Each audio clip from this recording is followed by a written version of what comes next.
મિત્રો, આજે ફરીવાર એક નવા લોકેશનમાં નવા વિચારો સાથે નવી એક એનર્જેટિક વાતો સાથે હું સરભાઈ આયુષ પહોંચી ગયો છું।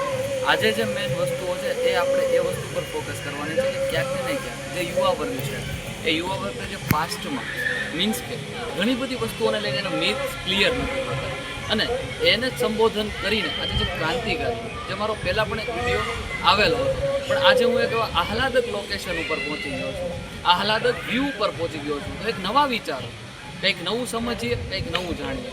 તો મારી પાછળ તમે લોકો જોઈ શકો છો કે ગાંધીજીની એક પ્રતિમા છે।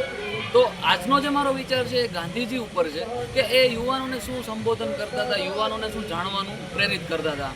તો આવો મારી સાથે કે અંદર આપણે બેસી શાંતિથી આજે આ વસ્તુઓ ઉપર ચર્ચા કરીએ।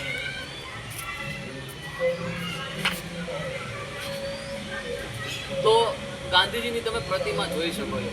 ગાંધીજી એટલે એક સંઘર્ષભર્યું નામ ગણી શકે। ગાંધીજી એટલે ઘણા બધા એવા એમને આંદોલન કરેલા છે, ઘણી બધી વસ્તુઓના એમના જીવનમાં એવા સંઘર્ષો કર્યા છે। એ સંઘર્ષો ઉપર વાત કરવી છે, એ સંઘર્ષોના મારે પ્રામાણિકતા ઉપર યુવાનોને લઈ જવા છે। ક્યાંક ને ક્યાંક આજે બધી વસ્તુઓ છે એ યુવાન વર્ગમાં સમજણ રૂપી આવે એ વસ્તુઓ ઉપર મારે નિર્ભર થવું છે। ઘણીવાર ઘણી બધી વસ્તુઓને લઈને આજનો યુવાન એ ક્યાંક ને ક્યાંક બધી પરિસ્થિતિ અનુકૂળ નથી રહેતો।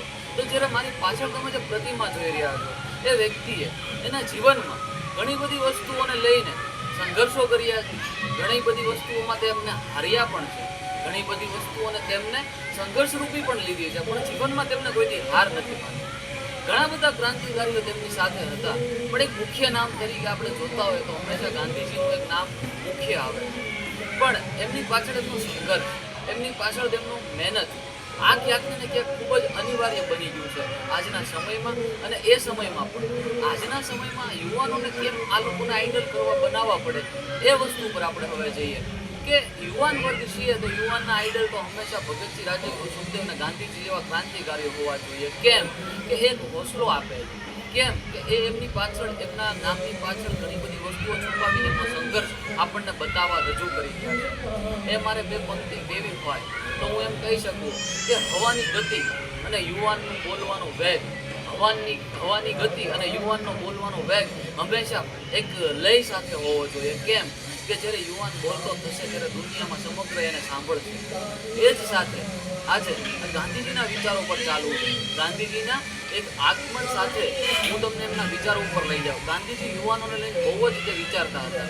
ગાંધીજીનું કહેવાનું એવું હતું કે યુવાન વર્ગ તો હંમેશા પોઝિટિવ થિંકિંગ સાથે કંઈક નવું કરતો હોવો જોઈએ, કારણ કે જીવનમાં ગાંધીજી એ ઘણી બધી વસ્તુઓને ઓપોર્ચ્યુનિટી સાથે હેન્ડલ પણ કરી છે। કારણ કે જે પ્રતિમા તમે જોઈ રહ્યા છો એ વ્યક્તિ એના જીવનમાં ઘણા બધા સંઘર્ષો સાથે ગુજર્યા હોય, ઘણી બધી વસ્તુઓને એમને ફેસ કરી હોય, પણ જે યુવાન વર્ગ છે એ યુવાનને એ વસ્તુઓનો સંઘર્ષ યાદ કરવો જોઈએ। કારણ કે ક્યાંક ને ક્યાંક જોવામાં આવતી મેઇન વસ્તુઓ એ છે કે યુવાન વર્ગ આ બધી મહાનુભૂતિનો ભૂલતો જાય છે દિવસે ને દિવસે। એમનો જે સંઘર્ષ રહ્યો છે, એમને જે આંદોલનો કર્યા છે, એમને જે દેશને આઝાદ કરાવવા માટે જે એમને પ્રાણ પણ નોછાવર કરી દીધા હોય એ વસ્તુઓને આપણે આજે સંઘર્ષરૂપી યાદ કરવી જોઈએ। જીવનમાં જ્યારે ઘણી બધી પરિસ્થિતિઓને લઈને કે યુવાન નિરાશ થતો હોય છે, ઘણી બધી વસ્તુઓને લઈને તે મિથ તેના ક્લિયર નથી કરી શકતો, તો એ મિથ અને એ જે વસ્તુઓને વિચારે, જે વસ્તુઓને ક્લિયરિટી સાથે, સંઘર્ષ સાથે એ અચૂક રીતે પૂરી કરી શકે છે। ક્યાંક જોવામાં ઘણી બધી વસ્તુઓ આવે છે આજના યુવાનના ફ્યુચરમાં, તો એ જ વસ્તુને લઈને આપણે ક્યાંક ને ક્યાંક સંઘર્ષ સાથે એક યુવાન વર્ગને એક રાહ સાથે હું તો તમારી સાથે છું જ તે, પણ મને તમે જેટલો ફોલો અને જેટલો સાંભળજો એટલી જ વસ્તુ આપણે મિથ ક્લિયર કરતા જશું। કારણ કે યુવાન છીએ તો એક યુવાનની ફરજ એ પણ બને છે કે એકને સપોર્ટ કરો, બીજાને એક હારે ખંભા સાથે ખંભો મેળવી એ યુવાન ચાલે। કારણ કે જીવનમાં કહેવાય છે ને કે એક જણો કરે અને એની સાથે પૂરી ચેનલ કરે તો જે ચેનલવાળા હોય છે એ વસ્તુ હંમેશા મિથ સાથે ક્લિયર કરીને આગળ વધે છે। તો જે વસ્તુ સરદાર વલ્લભભાઈ પટેલ પણ કહેતા હતા કે યુવાનો હંમેશા યુનિટીમાં હશે ને તો એ યુવાન સારો લાગશે, યુવાન હંમેશા યુનિટીમાં હશે ને તો સારો લાગશે। કારણ કે યુનિટીમાં હંમેશા કોઈ બી કાર્ય કરવું હોય એ સરળ થાય, કોઈ બી વસ્તુને તમારે અચીવ કરવી હોય તો એ સરળ થાય।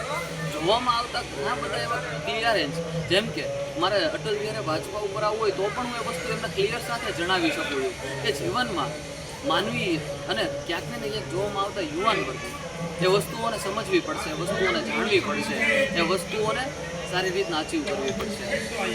જય હિન્દ, જય ભારત. હું સર્વૈયા આયુષ અચૂક સાથે નવા વિડીયો સાથે આવી રહ્યો છું.